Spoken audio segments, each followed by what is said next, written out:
Busquemos uma postura confortável no assento, de preferência apoiando as plantas dos pés no solo, coluna ereta e topo da cabeça para o alto, descansando as mãos sobre as pernas e respirando algumas vezes lenta e profundamente, permitindo que a paz acolhedora deste ambiente, desse templo de amor, erguido em nome de nosso Senhor Jesus Cristo e dedicado à caridade e à instrução na divulgação da doutrina dos Espíritos, que vem dar um novo sentido às nossas vidas,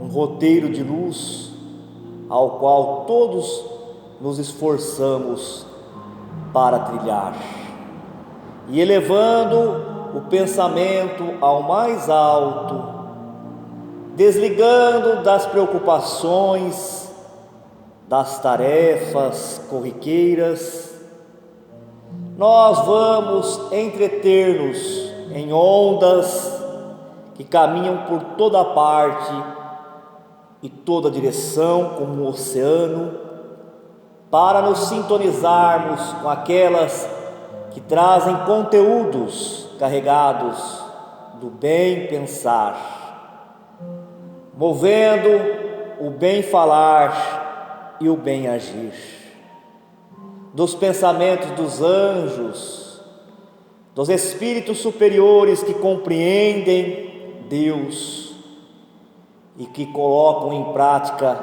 executando a sua vontade, sendo os braços e as mãos do nosso Pai misericordioso, levam por toda parte pensamentos como sementes a germinar no solo íntimo dos corações das almas encarnadas e desencarnadas.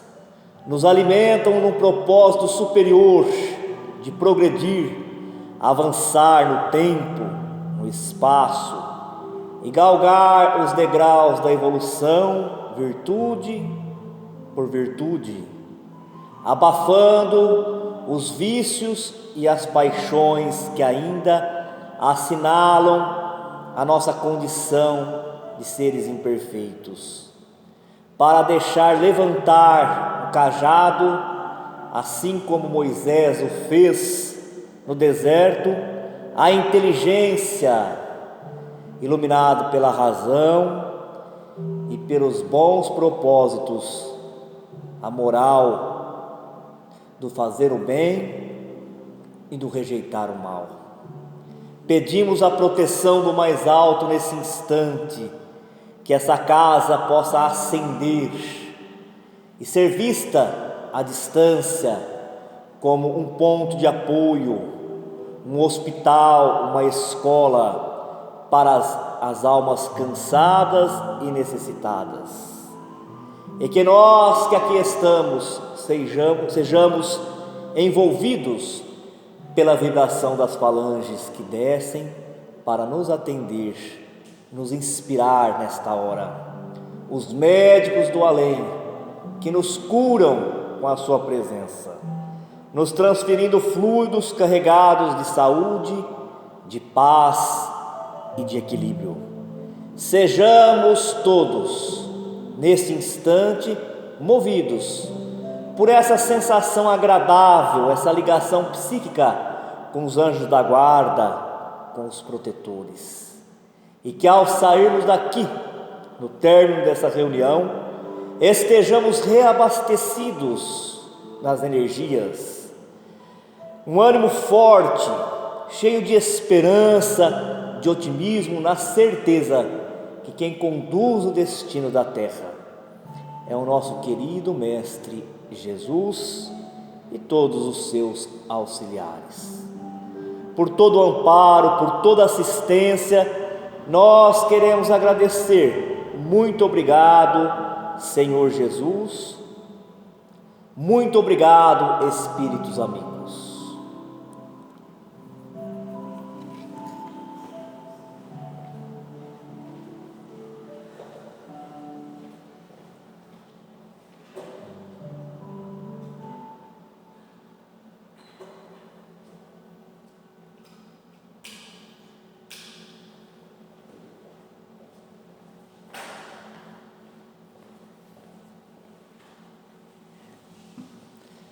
Boa noite a todos.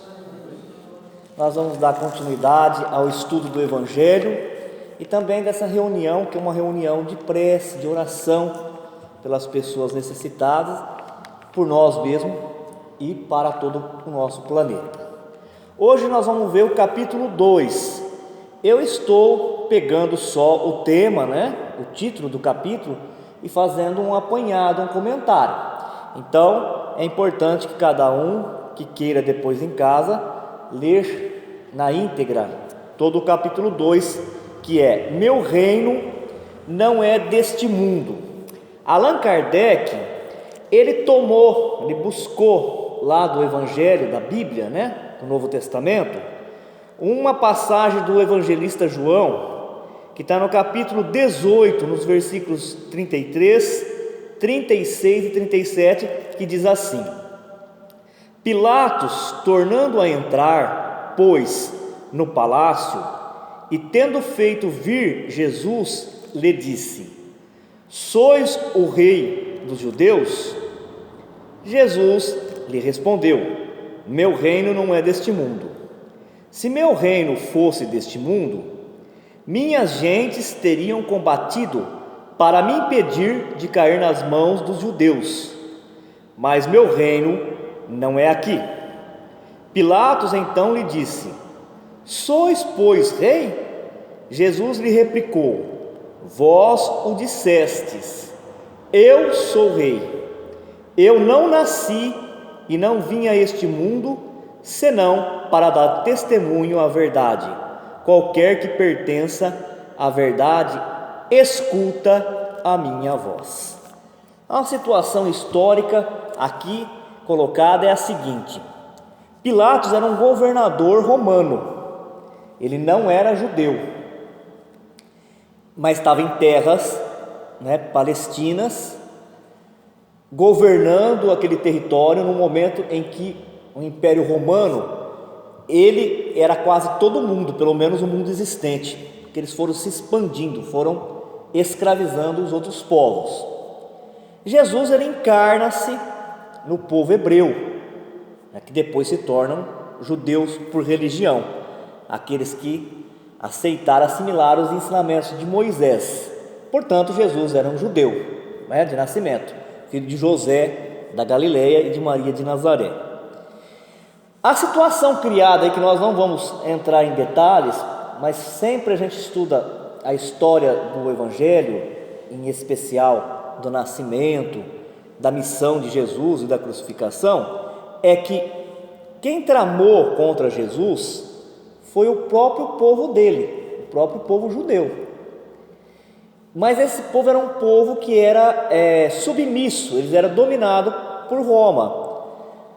Apesar deles terem feito toda uma cilada para Jesus, desde o primeiro momento que Jesus começa a pregar, o povo judeu não aceita os ensinamentos dele, porque eles vinham assimilando, executando, como nós estudamos no capítulo 1, os ensinamentos de Moisés. Então vamos colocar assim datas, só para a gente ter uma referência. Jesus, quando ele nasce, fazia 1400 anos que Moisés tinha deixado os ensinamentos.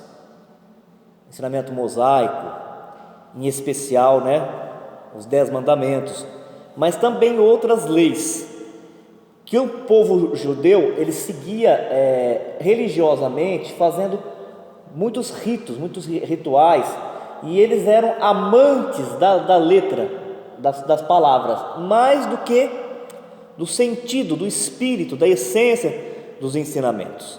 E Jesus, para nós, hoje nós temos essa percepção da envergadura, da qualidade do espírito que ele é, da evolução espiritual. Mas naquela época, num território como a Palestina, que tinha aparecido muitos profetas, e muitos muito pregavam, bastava ter um movimento na rua, porque eles faziam muito negócio, muito mercado, comércio na rua, bastava ter um punhado de gente, um subia numa pedra ali e já começava a fazer uma pregação. Então, para eles, Jesus era mais uma pessoa, naquele cenário religioso, daquela tradição judaica e de um povo judeu firme na fé num Deus único, mas escravo administrativamente de Roma. Então, quem arrumou a cilada desde o começo para Jesus cair foram os sacerdotes do templo. Naquela época, as sinagogas, que até hoje existe, porque a religião judaica ela ainda permanece. Alguns judeus fizeram a conversão para o cristianismo. A nossa tradição aqui no Ocidente é judaica cristã, pegando algumas coisas do judaísmo e seguindo com Cristo. Alguns judeus de nascimento também fizeram a conversão, mas nem todos eles. Alguns ainda permanecem depois de tantos séculos, tanto milênio, seguindo a tradição judaica. Então, os sacerdotes das sinagogas judaicas ouvia aquele ensinamento todo novo de Jesus. Você imagina num território em que as pessoas eram muito agressivas, sair da boca de um homem como Jesus a palavra perdão, que tinha que perdoar os adversários. E aqueles ouviam aquilo lá como uma coisa estranha, como uma coisa que atentava contra os ensinamentos do próprio Moisés, a quem eles tinham como o verdadeiro representante de Deus. É porque que Moisés falava, ensinava, porque eles não tinham condições de saber outra coisa naquele momento.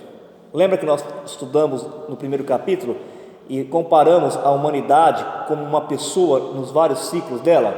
Tem a infância, a idade, a maioridade, depois a maturidade. Naquele momento, ali, com Jesus, eles estavam saindo ainda da infância para chegar na vida adulta, espiritualmente falando.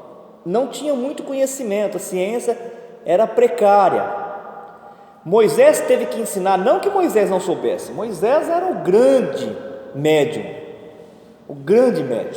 tinham faculdades paranormais impressionantes. Ele foi o grande homem da humanidade, tanto é que qualquer enciclopédia da história humana coloca Moisés, ele cita Moisés.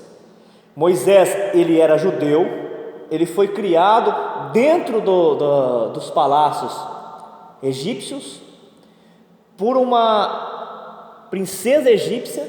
Ele foi tratado como um egípcio, mesmo sem ser, foi educado como tal, aprendeu muito da religião egípcia.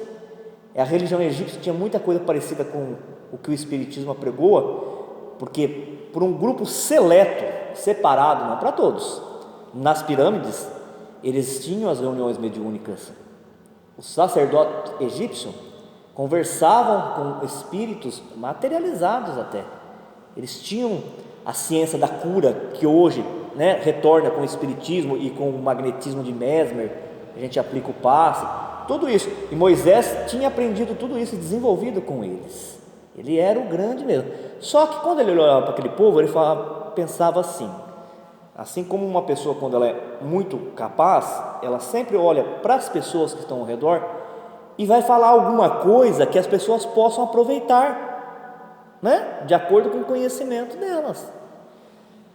O que aquele povo se preocupava naquele momento? Com a vida na terra. Então não adiantava falar nada para eles do mundo espiritual. Gente, hoje nós estamos em 2020. Tem pessoas entre nós que têm dificuldade ainda para pensar, não é que nós sabemos tudo, mas para